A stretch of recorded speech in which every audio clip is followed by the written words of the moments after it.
to go down. Let's go. This is your radio. From Durban, South Africa to the world. The Feel Good Friday with Bibi, Amina, Phili. Every Fridays from 2 to 3 for your weekly dose of positivity and joy. Leaving you feeling uplifted and inspired. Stay tuned for the Feel Good stories, uplifting nasheeds, and a whole lot of smiles. It's all about the vibes and all the good stuff. Your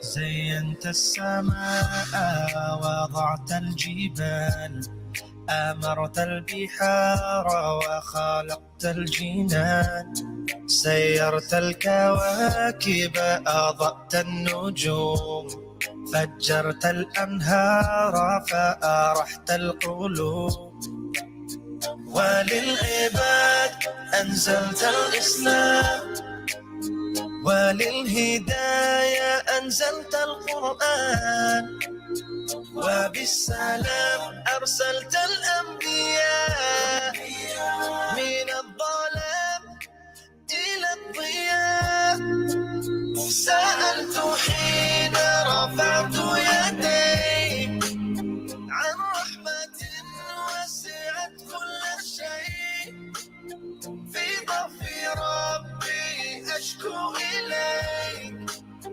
لكنني راض بما قضيت إن شئت قلت كن فيكون. Welcome, ladies and gentlemen, boys and girls, kids of all ages.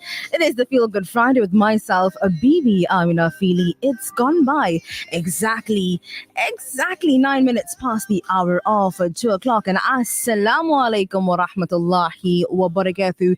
You know, I always say that I love my Friday afternoons because I get to spend it with you. Of course, it's finally Friday again. So that means Jummah Mubarak. What's for Jummah lunch? I'm super pumped to bring to you an electrifying start to your weekend. That is on Radio Al Ansar 90.4 FM in Durban and 105.6 FM in Pietermaritzburg. And of course, if you do not have our app by now, you are indeed missing out on the good stuff. Check us out on Facebook and YouTube, and we've got an awesome lineup packed with great vibes and exciting conversations, of course. But Feel Good Friday, our Feel Good Friday show today, I'll be chatting to spokesperson, author, and editor, as well as activist, as well as the spokesperson Zukiswa Vanir, and we chat about why she returned her award she was honored with. We'll be keeping you updated with the latest traffic news, so you will have to plan the rest of your day like a boss. Plus, I'll be sitting down with Zahir Abdul Sattar, who is a Namibian artist and calligrapher, and we take it back to the childhood and talk about dreams becoming a reality. So grab your favorite beverage and sit back and let's make radio magic. And you know it as I say it. And the lineup as we go, we say, let's make this week the best together. On that note, let's get the show on the road. Radio Ansar. Now, speaking about on the roads or on the line, we have Warrant Officer Ngwane. Warrant Officer Ngwane, tell us what's happening on our roads. Greetings to you, Bibi, and your listeners. This is Warrant Officer Ngwane, as you already said. We're looking at N2 southbound after Ismaya. We've got a broken down vehicle on the left lane. N2 northbound before Spaghetti Junction, we also have a broken vehicle. Expect delays in those areas. We've got an ongoing road works between Pietermaritzburg and Durban, you must expect delays. N2 from Guamashu off-ramp to Umdloti off-ramp, both direction are under construction. The road is being busy and there is a slow-moving traffic. We must expect delays on those roads. On the 5th, that will be Sunday, this coming Sunday, there will be a Checkstar race. That Checkstar race, some of the roads will be closed off, like Masabalala Yengwa, Isaiah, Changase Road, and Jack Taylor. Something also, all those roads on Sunday will be closed off. Please, from 4 o'clock, don't even try to go and use those roads. They will be totally closed until the race is finished. For now, Bibi and your listeners, thanks a lot. Till next week, have a lovely weekend. We'd love to meet you. Pay us a visit. Radio Al Ansar. Sunnah a Day. Proudly brought to you by Sunpick. 100% pure sunflower cooking oil. Sunpick. Cook more with less.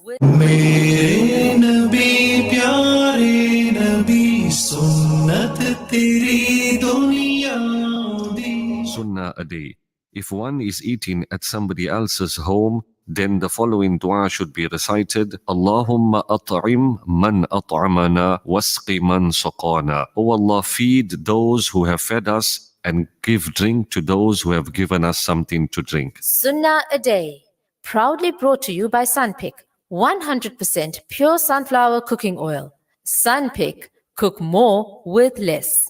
Imagine this. You're putting together a 7-color meal, from the creamy pasta to the glazed carrots and flavorful onion gravy. This entire meal is made with our 100% pure extra virgin olive oil from our La Familia range, bringing outstanding quality and taste to your kitchen. Shop La Familia 100% pure extra virgin olive oil at any leading supermarkets near you. La Familia, heart of the home. Topic of the day.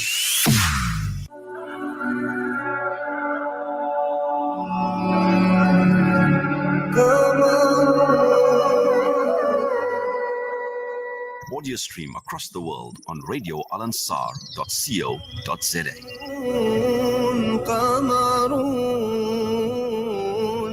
قمر سيدنا النبي قمر.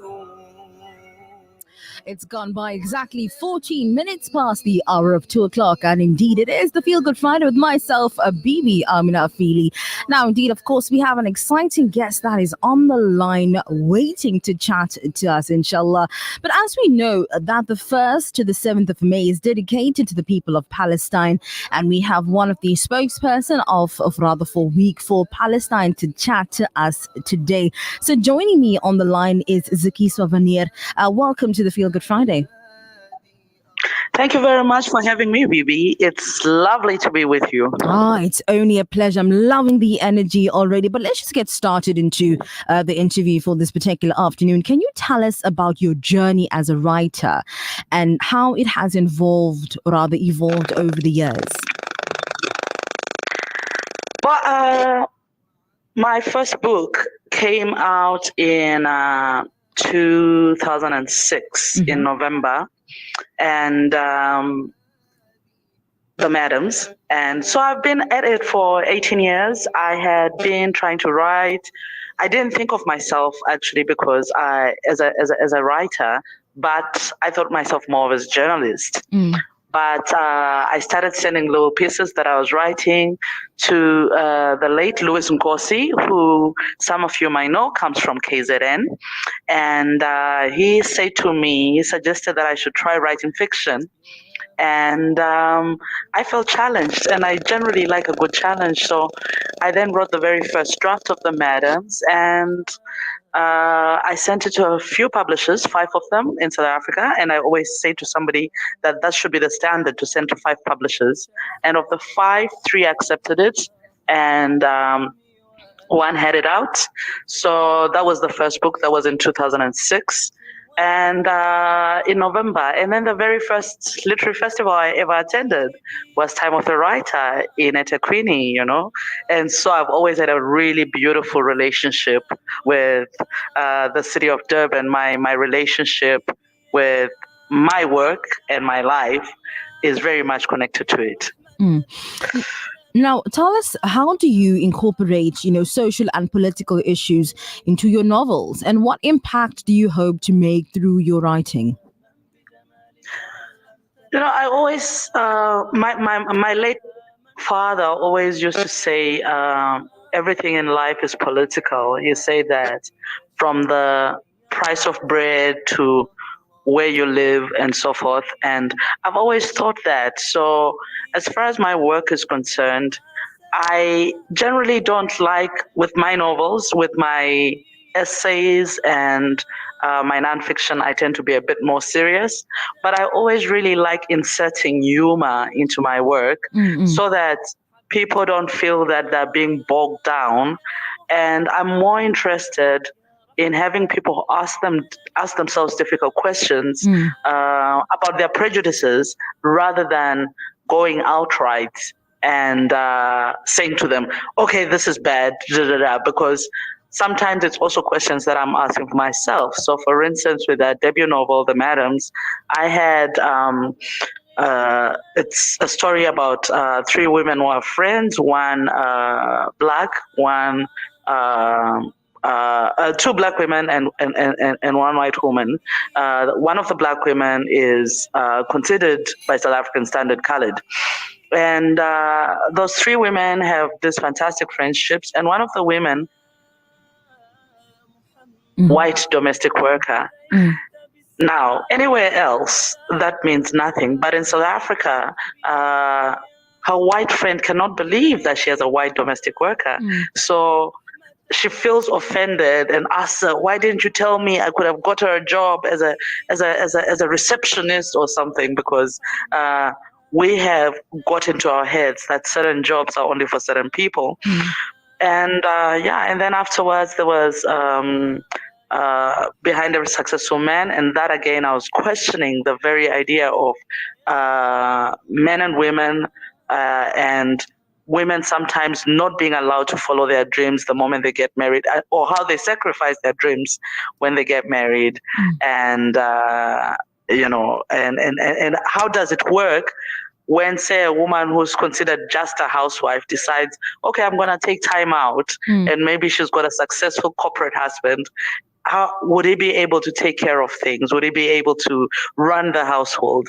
Should then, in that way, a woman as a housewife even be considered like a worker? Should that not be like something that's considered?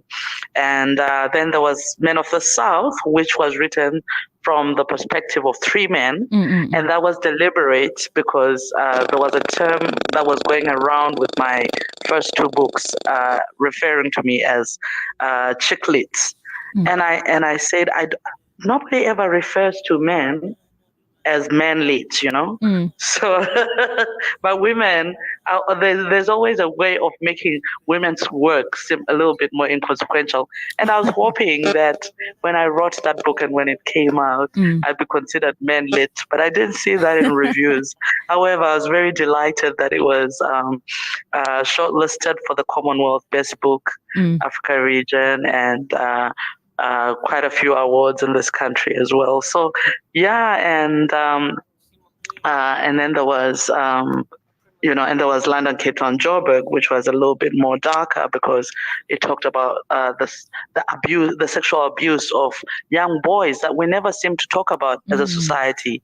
We generally talk about sexual abuse of girls, but not so much boys, because there's something that's covered in shame, I think, about manhood being taken away, when that happens. And I think that's really sad. And and then I've written a travel book and satirical nonfiction.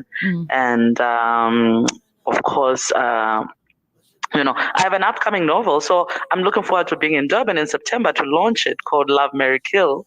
And it's a story that questions relationships But more recently, the last thing that I really published was a long form essay called Vignettes of a People in an Apartheid State, based on my travel in Palestine and just my testimony last year when I went there, and I realized how much worse it was to everything that adults in my life had told me about apartheid South Africa. Even though, of course, I arrived, sanctions were lifted when my dad first returned.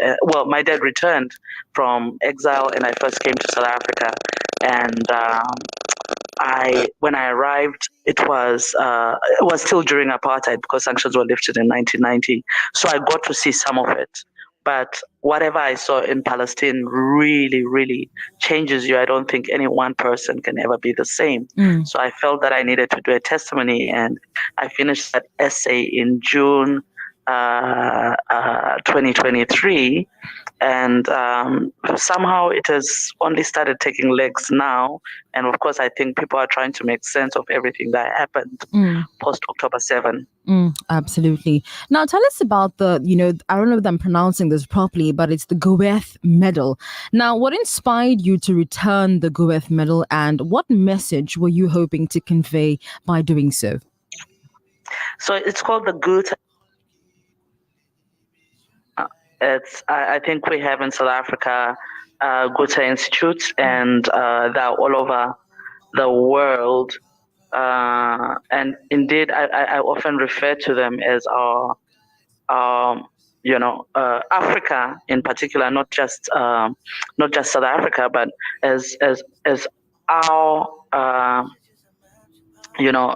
extended Ministry of Arts and Cultures, because for some reason, a lot of the work that departments of arts and cultures in different countries, and all our countries have them, by the way, don't seem to do a lot of work in that. But the Goethe Institute does most of that work all over the country.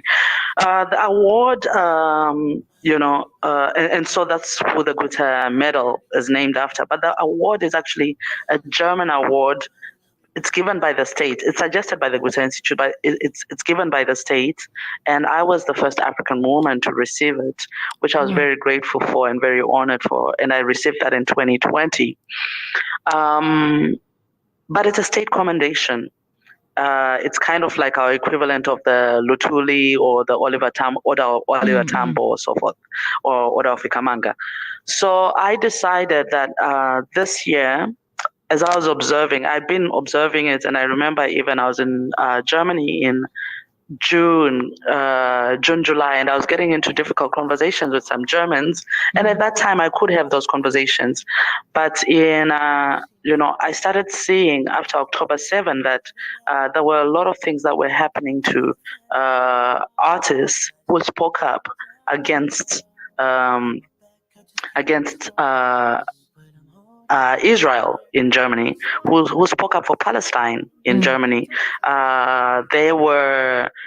There's a Palestinian writer who was supposed to win an award, be given an award during the Frankfurt Book Fair. It was taken from her. They say to her, "We'll delay giving you the award because it was after October 7, and they say they didn't want to agitate." And then there were a bunch of, there was a curator, Anaïs Dupin, who is Haitian, but stays in Haitian American, and he was supposed to curate an arts fest, and he was then removed as a curator because he dared to say Free Palestine, and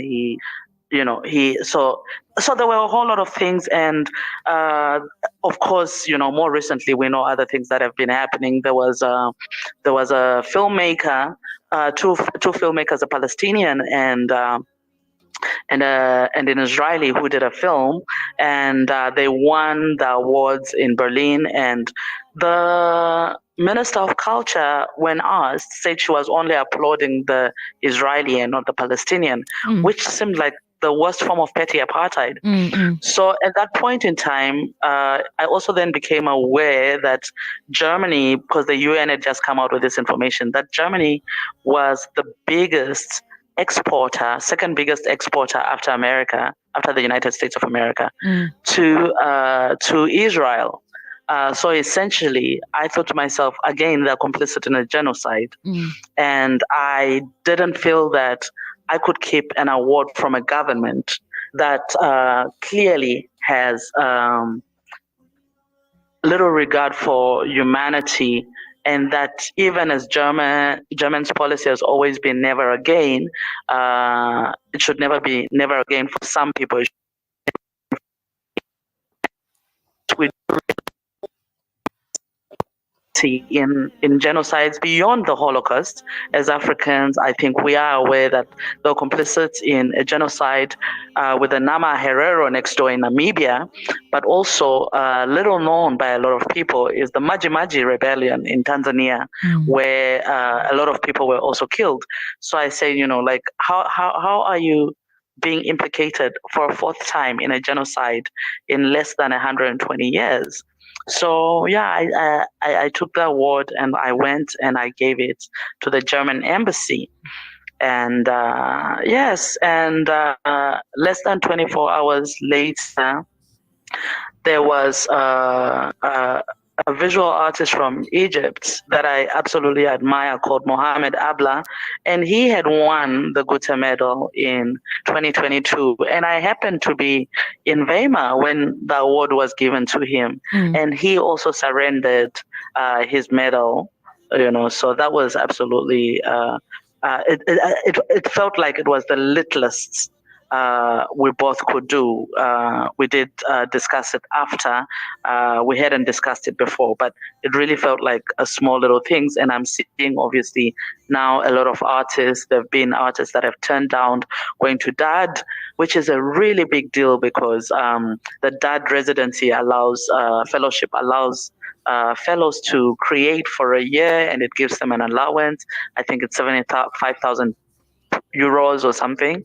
But we've seen artists withdrawing. We've seen artists saying they're not going to literary festivals, they're not going to art festivals, and so many, just so that because we all see, I think, as artists, that primarily we look at the world.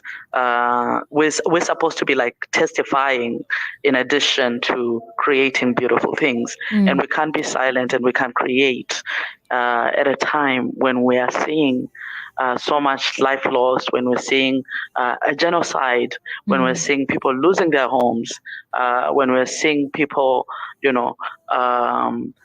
having to go into exile. So it's yeah. So that's why I gave up the Goethe Medal. Absolutely inspiring as well. But now we are aware that you are, rather you are a spokesperson for Week for Palestine. Why Palestine matters to us South Africans, and should we really care? This continent has its own problems, and people are being killed left, right, and center. So how is it a South African problem or African problem?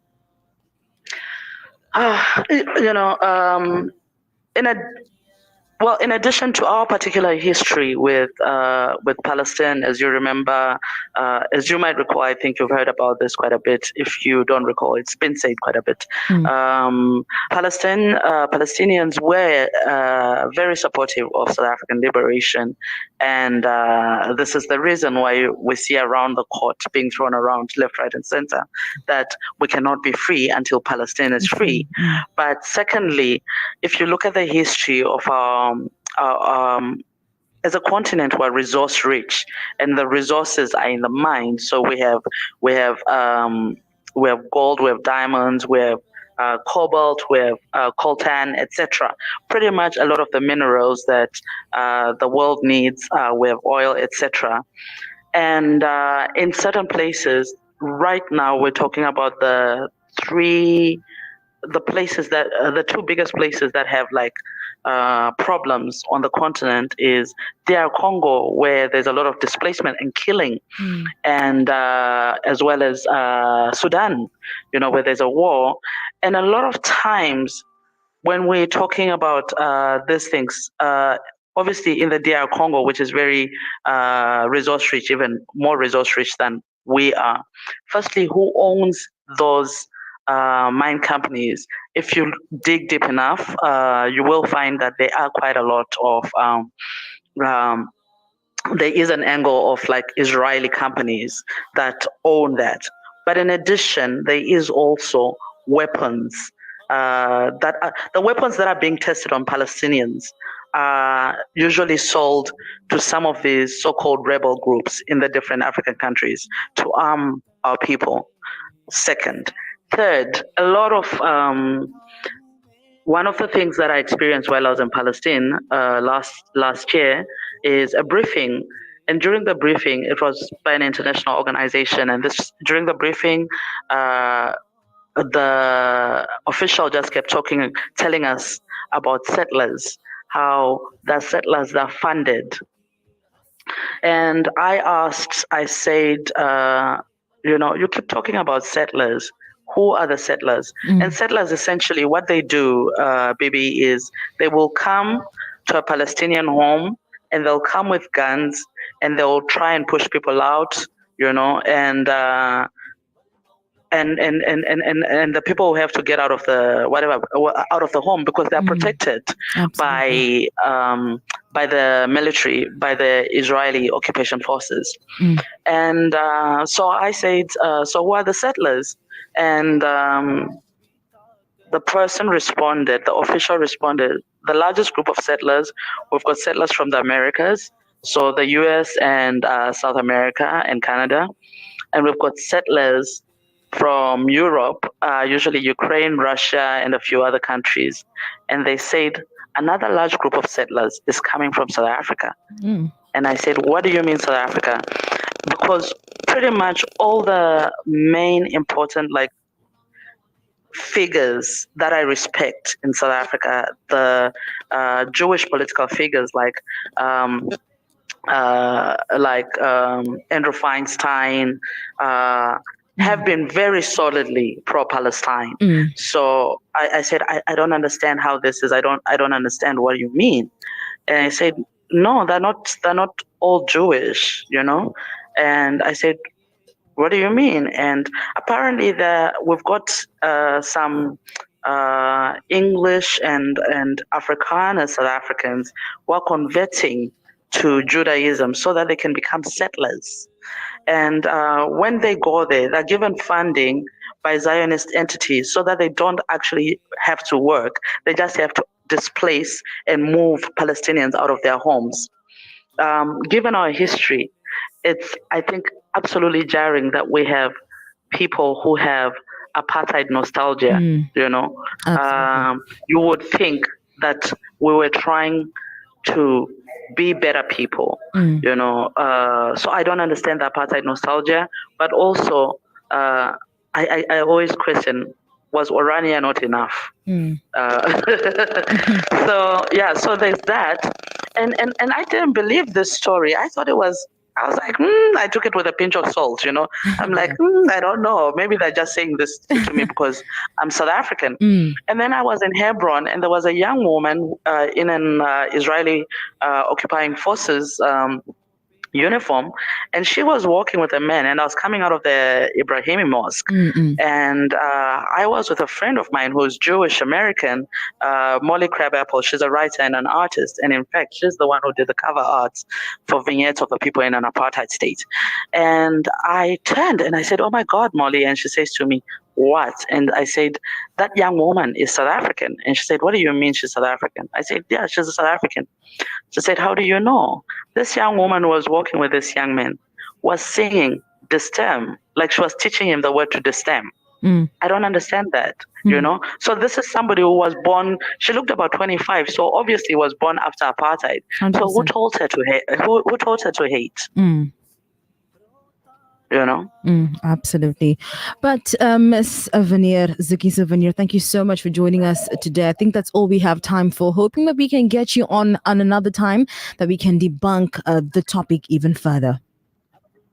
It was an absolute pleasure, and of course you are in eThekwini, so please just check out Palestine Solidarity Campaign in eThekwini. They've got like a lot of events that are happening from since the 1st, which was Wednesday, when I was there, up until the 7th on Monday. And I absolutely hope, Bibi, that I will see you when I come to launch my next novel in Etequini in September. Oh, definitely. We will indeed be there for you. Thank you so much for joining us. Have yourself a lovely afternoon. You too, and have a good weekend. Same to you. It's 90.4 FM in Durban and 105.6 FM in Peter Maritzburg. Of course, it is the Feel Good Friday. Shimmer, sparkle, captivate. Nothing less than a masterpiece. Droplets of gold inspires precious design. Platinum bursts with intricate freshness. And every pure diamond becomes more than just a girl's best friend. Voda Gold Gem Jewelers, where timeless dreams become a reality. We tailor-make designer gold, platinum, and diamond jewelry. Trade in or remodel your old gold. Clad yourself with classy name-branded watches. We offer insurance valuation and freezer card calculation. Visit us at 534 Ridge Road, Overport, or call 031 208 9142. Voda Gold Gem Jewelers, manufacturers of fine gold and diamond jewelry. J. Junaid Jamshed brings you the Super Sale. Enjoy up to 50% off on all items from the 25th of April to the 5th of May at 222 Felix Lamini Road, Overport, or shop online at za.junaidjamshed.com. Salam, I'm Samiha Horeini from Palestine with my brother Muhammad. We're both an activist with an youth group called Youth of Sumud, Youth of Steadfastness. We are here together with Shamsan. We will be taking you to the heart of the struggle where we live in the South Hebron Hills in the West Bank. We will be screening our award-winning documentary Sarura, The Future is Unknown Place, that follows out activist group as we confront the violent settler community and military occupation forces. Join us for this in Durban at Ansar Hall Tuesday 14 May at 5:45 for 6 p.m. Topic of the day.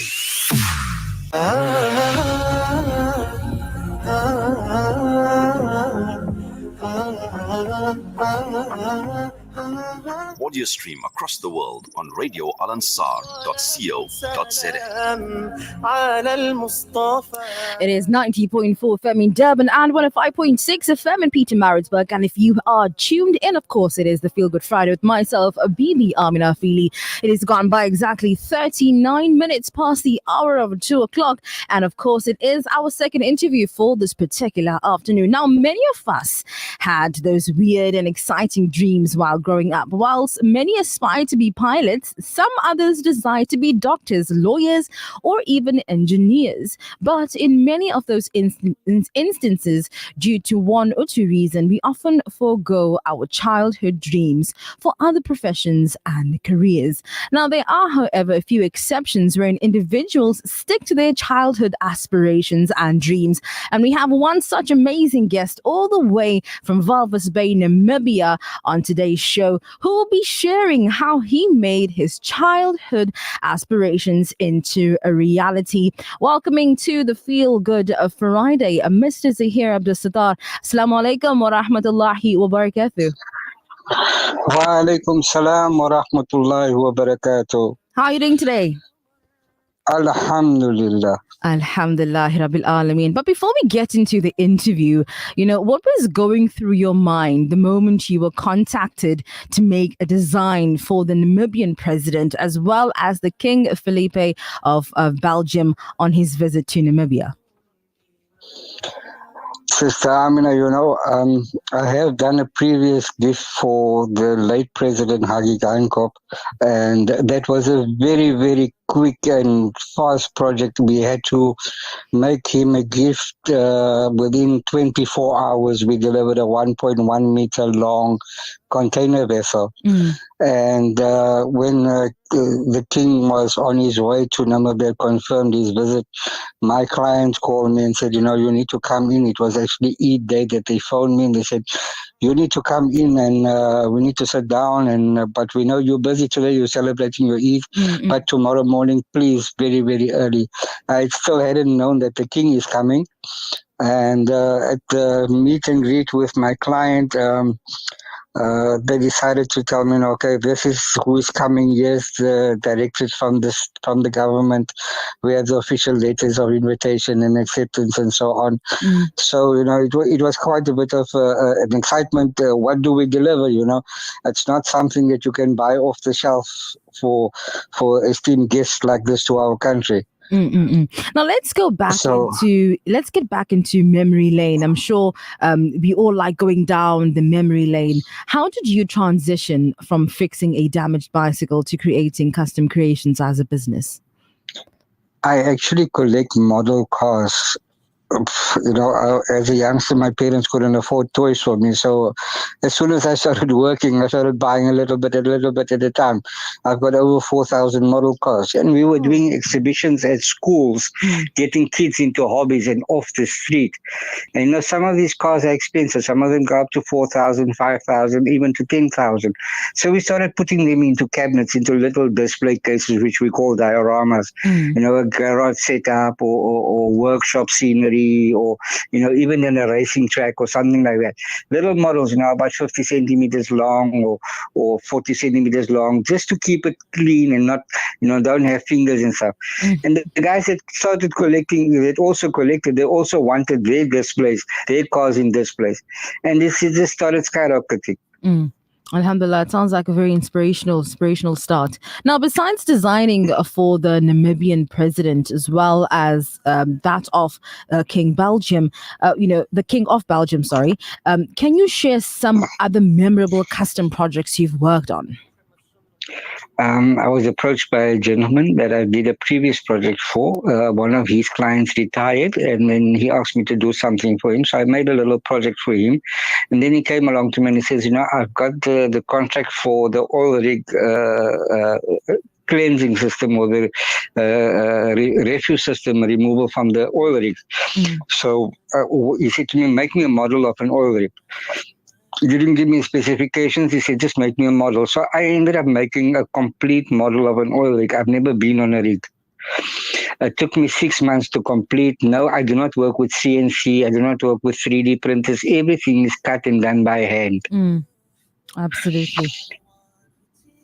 So he's got this oil rig displayed in his reception area at work, and everybody walks inside there. They want to know who made this. It was one of the biggest projects I took on.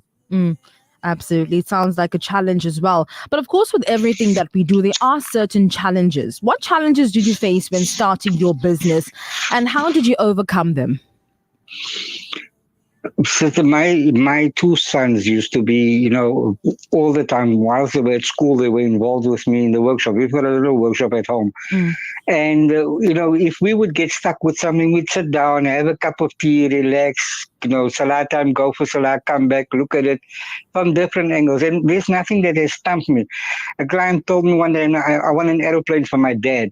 And I thought to myself, I've never made an aeroplane, but Bismillah ar-Rahman ar-Rahim, I took it on. I made a perfect 1:100 scale 777-300ER Emirates plane, a model of it. So we don't let you're only limited to your imagination. And I always advertise my Facebook page that says, challenge me.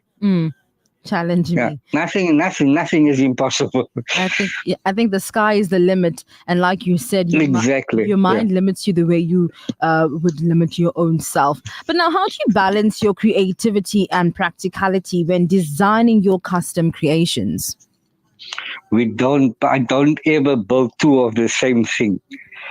It will be equivalent, but one will be a little bit different from the other one. But sometimes you just have to sit. Sometimes I walk away from the project. I might not even look at it for 2 days. You need some time. Take the fishing rod and go fishing. Get away from it. Absolutely. When you come back, maybe you turn things around or you change it just to make it unique. Obviously, you have to always, there's different materials that we use and stuff like that. And you only, like I say, you're only limited to your imagination. Absolutely. Now, as a family-run business, what are some of the advantages and unique dynamics of your experience? Well, let's start from the head of the family. The wife does all the administration work. She will, if I'm doing calligraphy or something like that for a client, she will sit down and fill in with me, help me with the background or something like that. Because we normally have multiple projects going on. My youngest son is 15. He also gets involved. I've got a son that's qualified motor mechanic, diesel mechanic. He will also come. Dad, let's try this. Sometimes we need to make a specific part. We'll end up making it. I've never had anything 3D printed. I will make a propeller by scratch for a boat. Whoa. Yeah. Sometimes a staircase, like on the rigs, the staircase take almost a day to complete. There's about 60 or 70 parts in one 10-centimeter long staircase. We try to stick with scale. Like I say, we people challenge us. Make me this, make me that. A guy came to me and said to me, "I want a car, and I want it in that scale." And the only one that ever exists sits in Toyota's museum in Japan. I had to scratch build a Toyota Corolla for him. Whoa. Okay. All right. So it sounds like it's very interesting. But Mr. Zahir Abdul Sattar, Jazakallah so much for joining us today on the Feel Good Friday. I wish we could hear more about your childhood journey, going through and finding this amazing craft that you do also professionally. May Allah subhanahu wa ta'ala take you from strength to strength, and hope to see you speak to you soon. Ameen, inshallah. Jazakallah for you all and for your time. Ameen, Ameen, Ya Rabbil Alameen. All right, so it's 90.4 FM in Durban and 105.6 FM in Pietermaritzburg. Of course, you are listening to the Feel Good Friday with myself, Bibi, Amina, Phili. Still more to come. Don't go anywhere. Do you or your children suffer from asthma, chronic obstructive lung disease, or any other lower respiratory condition? Are you a smoker or an ex-smoker? Or do you work in a polluted environment? Lung Shield's 10-year-old formula promotes general lung health by reducing oxidative stress and inflammation in the lungs while boosting your immune system. For optimal lung health, get Lung Shield or Lung Shield Serve for Kids, available at your nearest pharmacy. Visit Lung Shield's Facebook page or lungshield.co.za for more info and hundreds of customer reviews. The views and opinions expressed by the guest and presenters of Radio Al Ansar are not necessarily the views and opinions of Radio Al Ansar and the Al Ansar Foundation.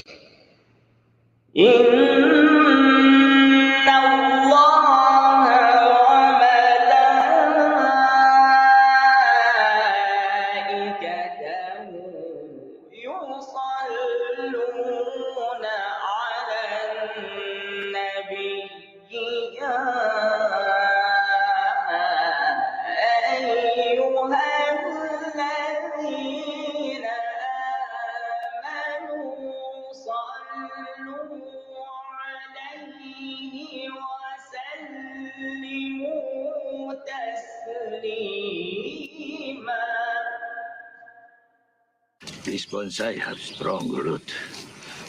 This tree now choose how it to grow. Hey, join us at Radio Al Ansar for the Green Thumbs Up Bonsai and Orchid Exhibition on the 5th of May from 8:30 a.m. to 1 at 207 West Road Conference Centre. Come enjoy a special breakfast menu from Al Ansar Delhi. The bookshop will be open. Don't miss out on a day of green magic, exclusive gifts and engaging talks. Save the date, the 5th of May from 8:30 a.m. to 1. See you there. Advertising pays.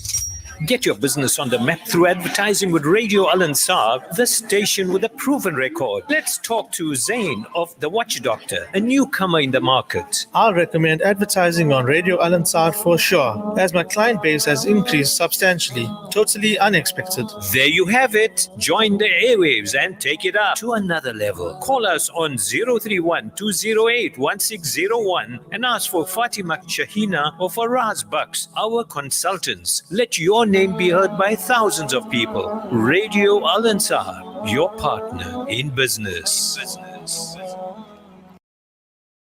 There was fought on a fateful day between Shirk and Ham. Only one could have its way with the help of Allah. The Muslims overcame, and from that day on, everything would change. In the second year of Hajj, on the month of Ramadan, Audio stream across the world on radioalansar.co.za. non-Muslims saw the pagans across the barren sand, driven from their homes. It was time to take a stand. Our prophet came with 313 of his best to 1,000 Meccans to put them to the test.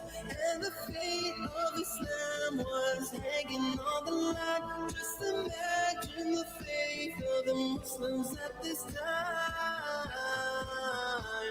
The Battle of Badr was fought on a fateful day between Shirk and Ham. Only one could have its way with the help of Allah. The Muslims overcame, and from that day on, everything would change. Ali, Hamza, Ubaidah, the champions of Islam, first to face the opponents with their swords in hand. After that, the arrows began to shower down as the hooves of the horses thundered on the ground. Can you picture the prophet in his battle garb, with the gleam of his armor, spear and its barb, and the tail of his turban streaking through the sky as he sees the believers into enemy lines?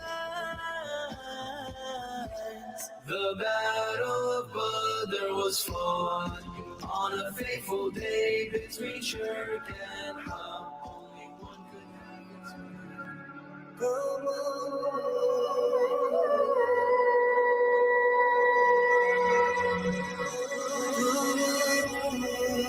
It has gone by exactly 52 minutes past the hour, rather 53 minutes past the hour of 2 o'clock. And soon we are going to be saying Assalamu alaikum to you, playing you some lovely nasheeds, of course. And I've heard this one on the Sunday Lounge, so I decided to spoil you Friday afternooners with me with that nasheed. Alhamdulillahi Rabbil Alameen. So, well, this weekend, Radio Al Ansar is going to be extremely busy. Lots going to be happening, not only in the station, but also at the station as well. So inshallah, on the 5th of May, between 8:30 and 3 at 207 West Road Conference Center, there is going to be a Nature's Market Day. So join us at Radio Al Ansar for the Green Thumbs Up Bonsai and Orchid Exhibition. It's going to be fun. If I'm going to be there, you know it's going to be popping. It's going to be popping. But of course, courtesy of Rabia Carvalho, and this is the Green Thumbs Up with the live coach Rabia Carvalho. So the event highlights different things. Now you can dive into the world of beautiful bonsais and orchids. Place your vote for the People's Choice Awards. Bring your seeds and plants for swapping with your friends and enjoy demos on bonsai, orchids, healing, and more. Special breakfast menu from the Al Ansar Delhi Bookshop will be open for exclusive gifts as well as engaging talks throughout the event. So, of course, you do not want to miss out on the fun. You don't want to miss out on all the good stuff. Of course, we're going to be there, and indeed, the Feel Good Friday is going to be there. So I ask you, are you going to be there? You can send us your WhatsApp messages via our WhatsApp numbers. That is 060-904-1056. That's right. That's 060-904-1056. All right, so a lot of people are sending messages coming through here. It says, Assalamu alaikum, Bibi Amina. Jazakallah khair for an excellent informative programs.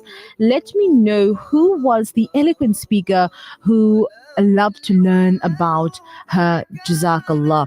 Of course, indeed, I will let you know. In fact, my first guest was Zukiswa Vanir, and she is just an amazing individual. And of course, if you want to catch up, if you missed out on that interview, you can catch it later on, inshallah, on our YouTube, and you can hear exactly what she spoke. But if you do request a podcast, inshallah, it might come to you perhaps even on Monday. I'm not too sure if the team will be still in by the time I am done. Another message coming through here. It says, Salams, can you please help me? The Quran today was played by 9. Okay, inshallah, we'll get the tech team to sort you out for that. Now, speaking about exciting things happening, some exciting things happening within the station as well as out of the station. We have a live outdoor broadcast, so you can join myself, Bibi, Amina, Phili and Fatima Kareem for an outdoor broadcast. You can come through, meet the team and let them answer all your radio related questions. Fill in the surveys and help us improve. Now, this is going to be at the Crescent Girls High School in Parlock, and that's taking place tomorrow. And you can see us there from around about 3 to 4, inshallah. Ameen. So you can meet us there, can greet us and say hello, inshallah. Ameen. Yeah, so that's going to be taking place, inshallah, tomorrow. Beautiful Saturday, the 4th of May. It's going to be free entry, and you can look forward to lots of jumping castles and kids' games, clothing gifts, and a variety of food stalls, and much, much more. And it's open from 9 a.m. till 5, but then you're going to see us, obviously, the team, from maybe around about 2 or so to obviously meet you guys. But of course, we have come to the end of yet another amazing edition of the Feel Good Friday. Don't forget to join me next week, same time, same place, as we speak and bring individuals and speak about topics that you will certainly love to hear. But as we know it and we say it, let's make the end of the week better together. But of course, it's been fun. It's been exciting. And as we said, if you listen, you will learn. If you do not listen, you will certainly not learn. From the team, Assalamu alaikum. 5, 4, 3, 2, 1. Something is about to go down. Let's go. This is your radio.